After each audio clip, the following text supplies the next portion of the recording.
Telangana times news ప్రేక్షకులకు స్వాగతం।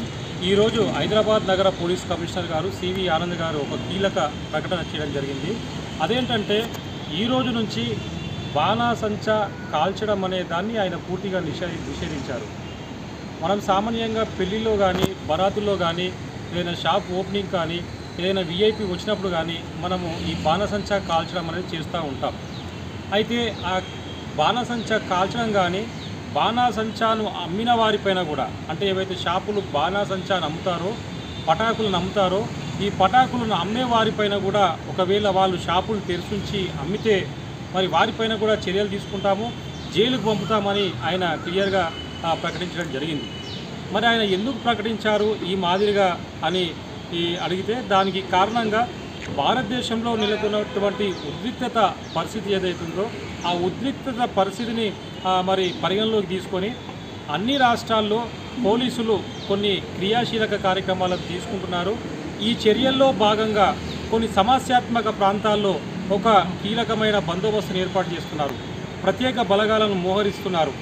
అంటే ఇక్కడ ఇండియా పాక్లో జరుగుతున్నటువంటి యుద్ధ వాతావరణము మిగతా రాష్ట్రాల్లో ఉన్నటువంటి మైనార్టీలు కానీ హిందువులు కానీ అధిక సంఖ్యలో ఎవరైతే ఎక్కువైతే ఉంటారో ఎవరైతే తక్కువైతే ఉంటారో ఆ ప్రాంతాల్లో ఈ యుద్ధ వాతావరణం వల్ల వీళ్ళ మనోభావాలు దెబ్బతిని ఎలాంటి అవాంఛనీయ సంఘటనలు జరగకుండా ఈ యొక్క కట్టుదిట్టమైన రక్షణ చర్యలను వీళ్ళు తీసుకుంటున్నారు।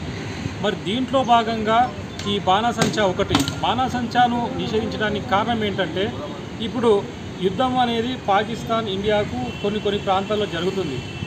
ఆ యుద్ధ వాతావరణంలో హైదరాబాద్ను రెండవ టార్గెట్గా తీసుకోవడం జరిగింది। రెండవ కేటగిరీలో ఉన్నారు।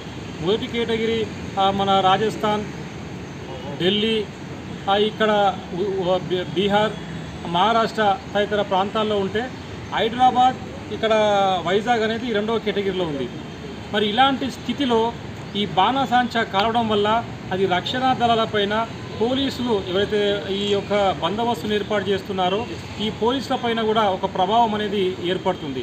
ఈ బాణాసంచా యొక్క పేలుల వల్ల ఏదైనా జరగకూడదు జరిగిందా, బాంబు ఏదైనా పడ్డదా అనే దాంట్లో పోలీసులు కానీ కాల్చిన వాళ్ళు బాగానే ఉంటారు, ఇక్కడ పోలీసులు మరి ఇంకా వేరే వ్యక్తులపైన ఏం జరిగింది అనేది ఒక ఉత్కంఠ ఒక ఉద్రిక్తత అనేది నెలకొనే పరిస్థితి ఉంది। కాబట్టి దాన్ని పరిగణలోకి తీసుకొని ఈ బాణాసంచా కాల్పులను పూర్తిగా నిషేధించడం జరిగిందని సివి ఆనంద్ గారు తెలిపారు। మరి కాబట్టి హైదరాబాద్లో ఉన్న ప్రజలు తెలంగాణలో ఉన్న ప్రజలు దీన్ని ముఖ్యంగా తెలుసుకొని ఏదైనా శుభకార్యం కానీ షాప్ ఓపెనింగ్ కానీ ఇంకా ఏదైనా జరిగితే అక్కడ బాణాసంచా కాల్వడం అనేది మానుకోవాలని తెలియజేస్తున్నారు। కాబట్టి మీరందరూ కూడా అప్రమత్తమై ఉండాలి, మనం దేశానికి సహకరించాలి, అదే మాదిరిగా మనం పోలీసులకు కూడా సహకరించాలి। మరి దేశ సమగ్రతను దృష్టిలో పెట్టుకొని ఒక సౌభ్రాతృత్వ వాతావరణంలో మరి ప్రభుత్వాలకు సహకరించవలసిన బాధ్యత ఒక బాధ్యత గల పౌరులుగా మనందరిపైన ఉంది। కాబట్టి ప్రజలందరూ ఈ విషయాన్ని గ్రహించి పూర్తి అప్రమత్తంగా ఉండాలని పోలీస్ శాఖ సూచిస్తుంది। ధన్యవాదాలు। ఈ వీడియో కనుక మీకు నచ్చినట్లయితే మా ఛానల్ను లైక్ చేయండి, షేర్ చేయండి।